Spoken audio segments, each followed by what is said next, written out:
Bonjour tout le monde. As I'm sure you've already established by now, this video is all about the irregular French verb pouvoir, which means to be able to or can. Using this one is very simple. I can't think of a particular situation where you'd say pouvoir in French and not can or be able to in the English translation.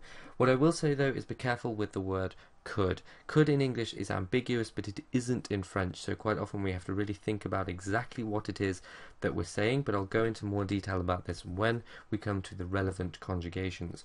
We'll start though with the present tense conjugation, which is very simple.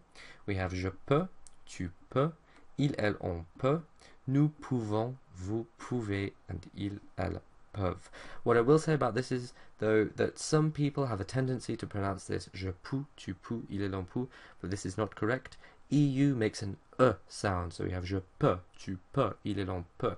Yes, when we get to nous and vous, we have an OU now, so these are pronounced pouvons, pouvez, but then when we get to il, elle, we have EU again, and so we have this E in il, elle, peuvent.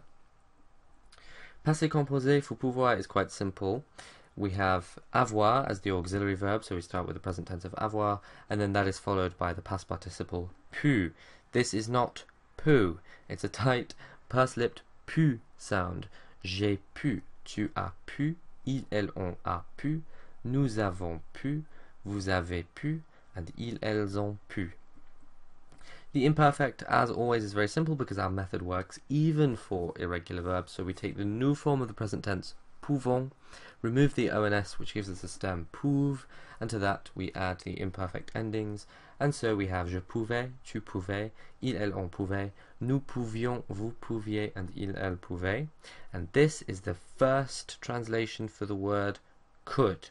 And when we use the imperfect to translate could, we mean was able, were able, used to be able, all in the past.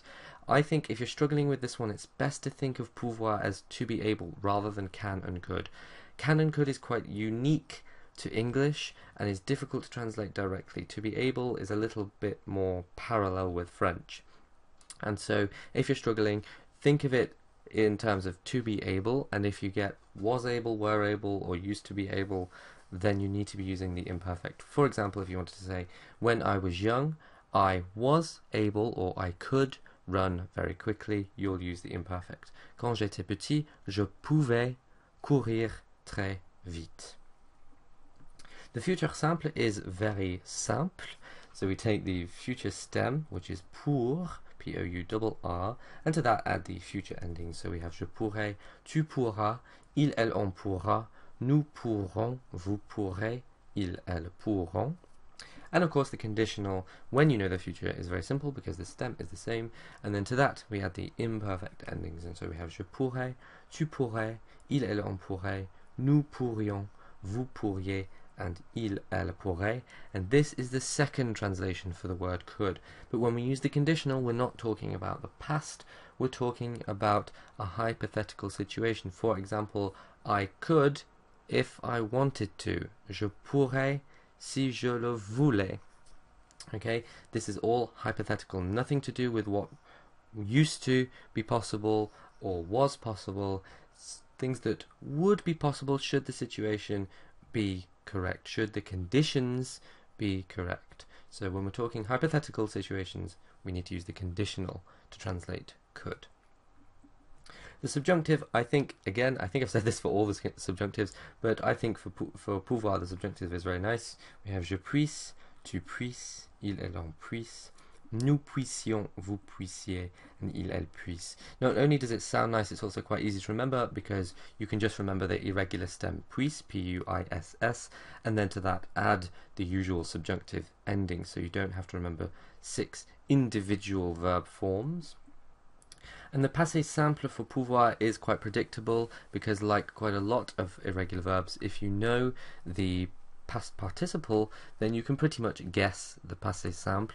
Of course, you don't need to be able to guess it because you'll only ever read it, so you only need to recognize it. But still, it is entirely guessable. So we have je pus, tu pus, il, elle, on put, nous pûmes, vous pûtes, and ils, elles purent. If, for whatever reason, you ever are writing in the passé simple and you come to use pouvoir and you need to use the vous form, don't forget the accent, because without the accent on vous putes, P-U-T-E-S, no accent on the U, means whores. So unless you're writing the French translation of Game of Thrones, I can't really see you needing to use that word. So if you're writing passé simple of pouvoir, make sure you put the accent on the U for vous putes. And that's everything. Of course, there's no imperative form for pouvoir because you don't really have any reason to tell someone to be able to do something. That would be a bit strange. If you ever do feel the need to tell someone to be able to do something, then you can get around it by saying something like sois capable, be capable, but even then that's a little bit strange. If you want to have a look at some other irregular verbs, then by all means go to my irregular verbs playlist. You can have lots of fun there learning about some of the most important verbs in the language. If I've said anything in this video that just completely baffles you, then it's very likely that I've made a video about it. So click on this link and that will take you to the wonderful world of French verbs. If, of course, those videos don't answer your questions, then you can ask me a question in a comment or an email or whatever, and I will do my best to answer it for you. That is it for this video. I hope you've learned something. Remember, you don't have to be an expert on pouvoir now. This is just an overview of the whole verb. And yeah, I guess that's everything. All I have to say now is à bientôt.